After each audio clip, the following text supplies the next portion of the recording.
হুগলির বৈদ্যবাটি মিলনের উদ্যোগে আজ রবিবার আয়োজিত হল স্বেচ্ছায় রক্তদান শিবির।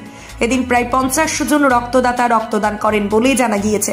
এখানে বিশেষ অতিথি হিসেবে উপস্থিত ছিলেন চাপদানির বিধায়ক অরিন্দম গুইন, পৌরপ্রধান পিন্টু মাহাতো সহ অন্যান্য বিশিষ্ট ব্যক্তিগণ।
এদিনের রক্তদান শিবির প্রসঙ্গে অতিথিবৃন্দ কি জানিয়েছেন শুনে নেওয়া যাক।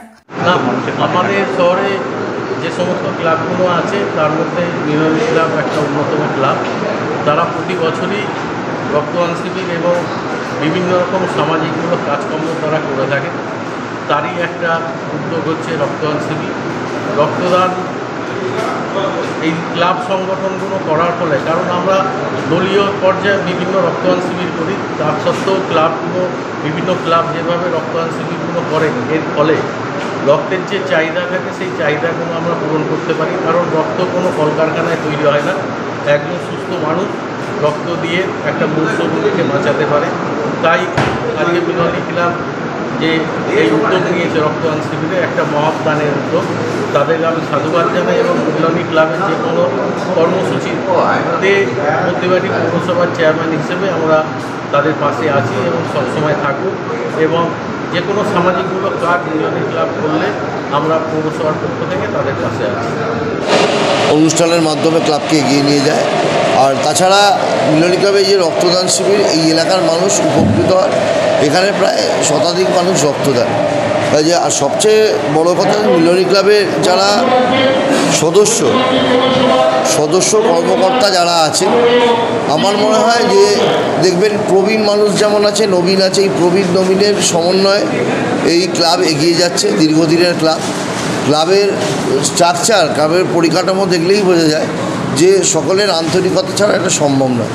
আর রক্তদানের মতো মহৎ উৎসব, যেখানে সামনে দুর্গাপূজা আছে, সবাই দুর্গাপুজো উৎসবে বেঁধে থাকে। আপনারা জানেন যে একটা আরজিকর কাণ্ড যেটা ঘটেছে, সেটা খুবই মর্মান্তিক, খুবই দুঃখজনক। তারপরেও ক্লাব একটা এত সুন্দর প্রোগ্রাম করেছে, যেখানে আমার মনে হয় যে মানুষের আসা উচিত রক্ত দিয়ে। তাদের যে প্রচেষ্টা, এই প্রচেষ্টা সফল প্রতিবারের মতো প্রতি বছর ওনাদের আপ্যায়ন, আন্তরিকতা আমাদের টেনে নিয়ে আসে, খুব ভালো লাগে। মনে করি যে ক্লাবেরই একজন আমরা, ভালো একটা অ্যাম্বিয়েন্স তৈরি হয়। হুগলি থেকে প্রতি বছর রিপোর্ট, 24 ঘন্টা লাইভ। খুঁজছেন? বিভিন্ন জেলা ও রাজ্যে নেওয়া হচ্ছে প্রচুর লোক। সিকিউরিটি গার্ড, সিকিউরিটি সুপারভাইজার ও হাউসকিপিং এ চলছে নিয়োগ। আজই যোগাযোগ করুন বালাজি ইনভেস্টিগেশন সিকিউরিটি, আপনার কাজের সঠিক ঠিকানা।